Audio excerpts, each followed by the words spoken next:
Assalamualaikum warahmatullahi wabarakatuh. Kami dari anggota kelompok PT Gojek Indonesia mau mempresentasikan hasil dari diskusi anggota kelompok kami.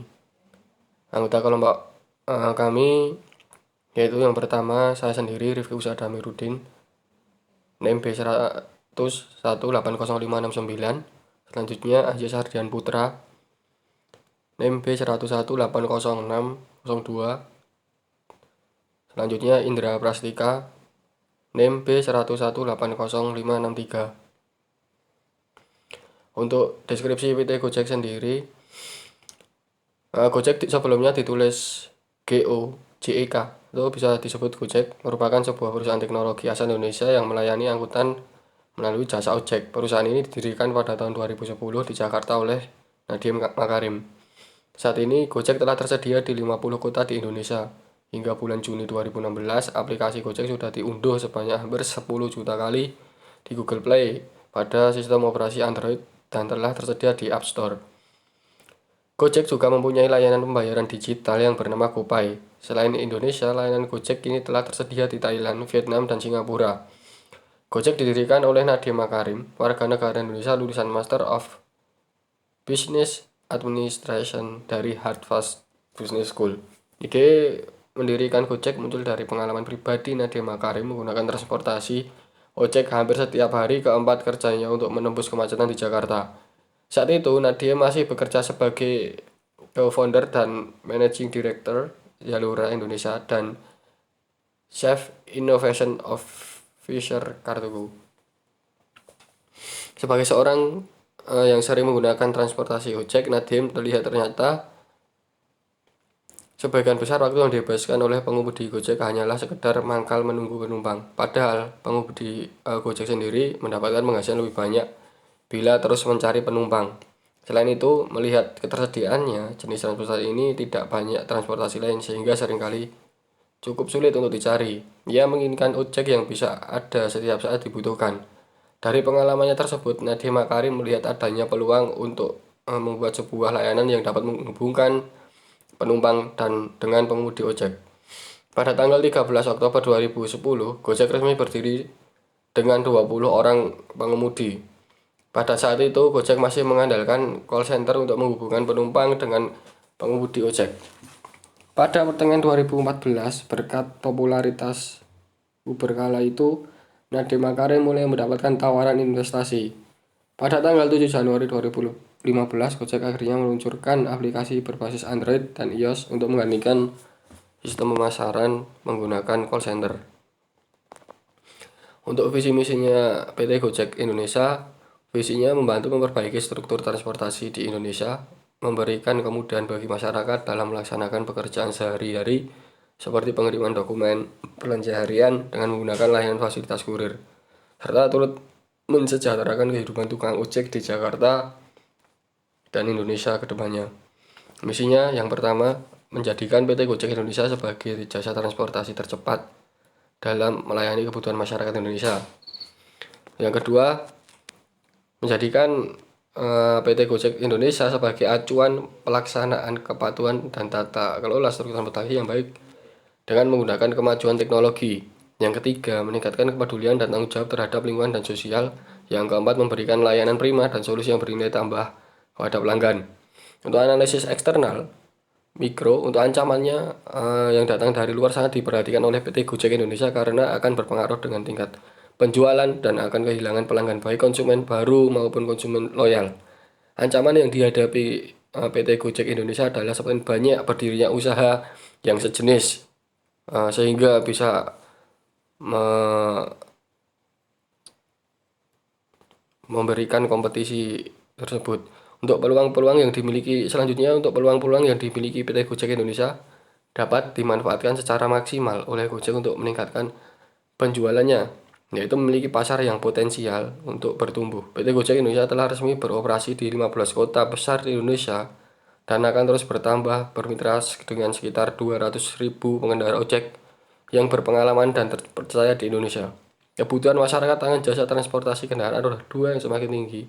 Pola perilaku dan selera konsumen yang semakin berkembang dari jasa transportasi konvensional menjadi jasa transportasi online. Teknologi aplikasi online yang terus berkembang, pekerjaan Gojek dianggap lebih menguntungkan daripada pekerjaan kantoran. Untuk analisis internalnya, ini untuk manajemen dan SDM, kekuatannya sistem rekrutmen menggunakan internal dan menggunakan seleksi yang ketat. Kedua, remunerasi kepada karyawan dan mitra pengemudi yang transparan. Kelemahannya dari manajemen dan SDM, rekrutmen menggunakan teknologi internet memicu kebocoran data dan penipuan. Yang kedua, pemasarannya. Kekuatan dari pemasaran, produk yang dilakukan Gojek cukup lengkap. Yang kedua, promosi Gojek yang bersifat menghibur, umum memberikan pesan akan ekstensi Gojek secara digital maupun fisik. Kelemahannya dari pemasarannya, aplikasi yang digunakan perlu banyak pengembangan karena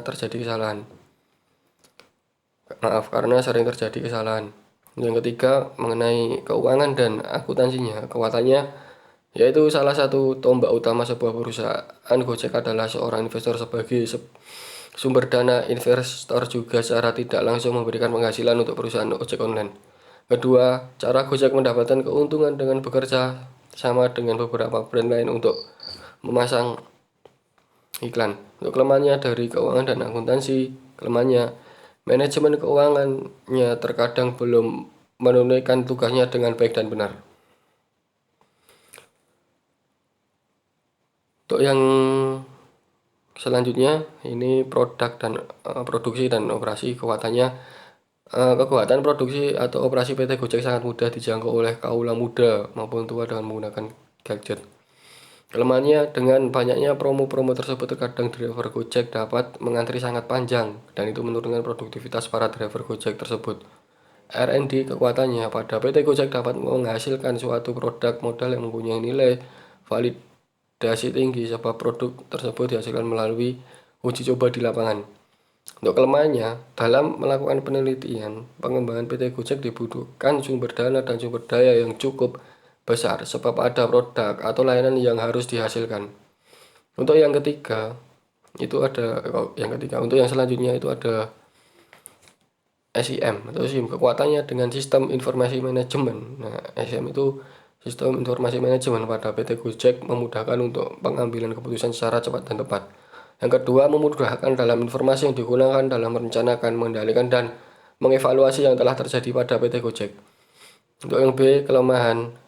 Satu, adanya beberapa kekurangan sosialisasi dengan sistem informasi dari PT Gojek kepada para konsumen yang membuat para konsumen kurang paham mengaplikasikan aplikasi Gojek. Untuk analisis eksternal makronya, untuk opportunitiesnya ada beberapa faktor eksternalnya, yaitu memiliki pasar yang potensial untuk bertumbuh. Yang kedua, Gojek telah resmi beroperasi di 15 kota besar. Yang ketiga, bermitra dengan sekitar 200.000 pengendara ojek yang terpercaya di Indonesia. Yang keempat, kebutuhan masyarakat akan jasa transportasi kendaraan roda 2 yang semakin tinggi. Yang kelima, pola perilaku dan selera konsumen yang semakin berkembang dari jasa transportasi konvensional. Yang keenam, teknologi aplikasi online yang terus berkembang. Pekerjaan Gojek dianggap lebih menguntungkan, dianggap lebih daripada pekerjaan kantoran. Untuk trade-nya, yang pertama, semakin banyak berdirinya usaha yang sejenis, harga kompetitor lebih murah beberapa jasa sejenis. Yang ketiga, baik Gojek maupun GrabBike sama-sama melengkapi pengendara dengan jaket bernuansa hijau dan logo di helm yang hampir mirip. Yang keempat, para driver ojek kerap kali mendapatkan ancaman atau serangan dari ojek tradisional.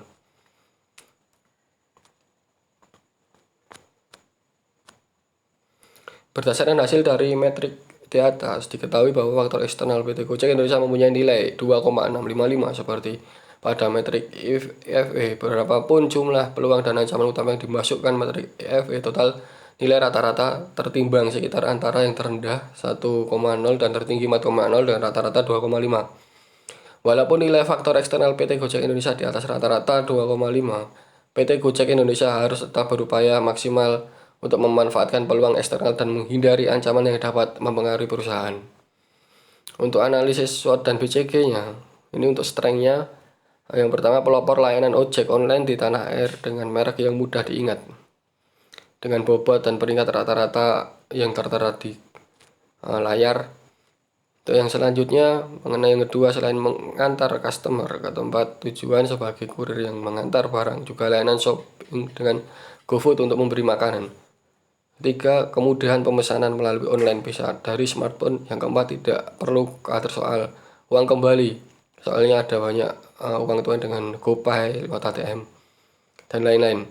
Yang kelima, drivernya sudah banyak, lebih dari 200.000 driver. Yang enam, driver maupun mitra mendapatkan santunan kesehatan dan kecelakaan. Yang tujuh, Gojek yang memberikan bonus kepada driver yang rajin membaca pelanggan. Yang delapan, Gojek tidak terikat dengan kontrak kerja seperti pada perusahaan pada umumnya. 9, armada pemasaran telah memadai. 10, harga jasa terjangkau dan bersaing. 11, tetap mementingkan kualitas pelayanan. Untuk weaknessnya, satu, adanya driver Gojek yang nakal. Yang kedua, aplikasi yang sering error. Yang ketiga, pengamanan sistem operasi Android merupakan sistem yang amat mudah dimodifikasi dan memiliki banyak celah keamanan. Yang keempat, penolakan pengemudi terhadap sistem penilaian performa yang ditetapkan manajemen yang tidak transparan. Untuk opportunitiesnya, yang pertama, memiliki pasar yang potensial untuk bertumbuh. Yang kedua, Gojek telah resmi beroperasi di 15 kota besar.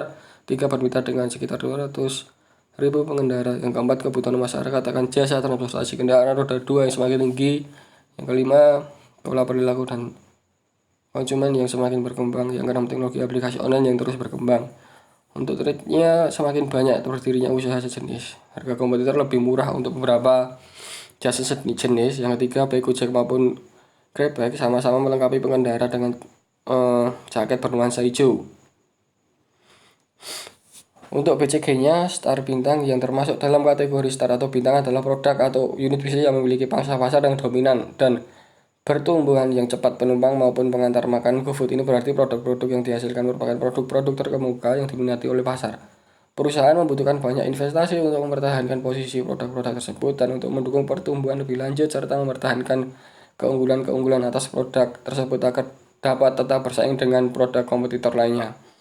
Produk-produk di kategori bintang ini dapat berubah menjadi kategori sapi perah atau cash crops apabila mereka tetap dapat mempertahankan keberhasilan mereka hingga tingkat pertumbuhannya mengalami penurunan. Alasan, Gojek merupakan produk bisnis yang menjadi aplikasi pemesanan angkutan online terbesar dan terpopuler di Indonesia saat ini.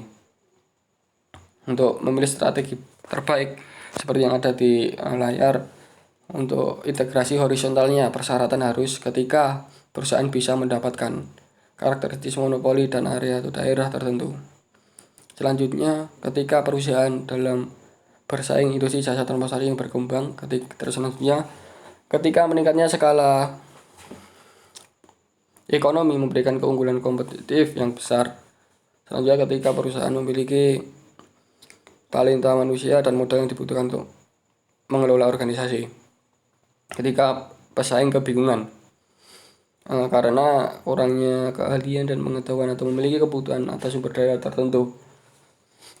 Untuk mergernya, perkembangan untuk menunjang kinerja perusahaan, memperluas pemasaran dengan menggunakan strategi, menciptakan efisiensi biaya untuk konsumen, memperoleh pengetahuan teknologi sistem informasi baru untuk mempermudah operasional perusahaan. Untuk kondisi perusahaan ya semua. Selanjutnya, marketnya, pemasaran produk di pangsa pasar baru, pemimpin pasar, jumlah driver, jumlah pelanggan meningkat, kualitas produk yang diberikan meningkat. Untuk produk developmentnya, pengembangan produk jasa berupa layanan dalam jasa transportasi untuk meningkat penjualan. Gojek Indonesia memiliki produk yang berhasil dan sukses serta telah berada pada tahap pendewasaan. Pesaing menawarkan produk yang berkualitas lebih baik dan lebih murah. Perusahaan mampu melaksanakan R&D terhadap produk jasa. Artinya kompetisi yang sedang berkembang dalam industri semua ya. Divestasinya, ketika perusahaan melakukan retrench dan gagal untuk mencapai perbaikan diharapkan. Ketika sebuah divisi tidak cocok dengan keseluruhan organisasi, ketika tindakan anti monopoli pemerintah mengancam perusahaan. Itu ada yang tidak, yaitu yang bagian divestasi. Ini ketika sebuah divisi tidak cocok. Untuk aliansi strateginya meningkatkan akses pada teknologi baru, perlu ekspansi geografis dengan memilih area yang benar-benar memiliki potensi dan layak. Dapat menghemat biaya, mengurangi waktu siklus produk jasa. Sekian, terima kasih dari kelompok kami. Wassalamualaikum warahmatullahi wabarakatuh.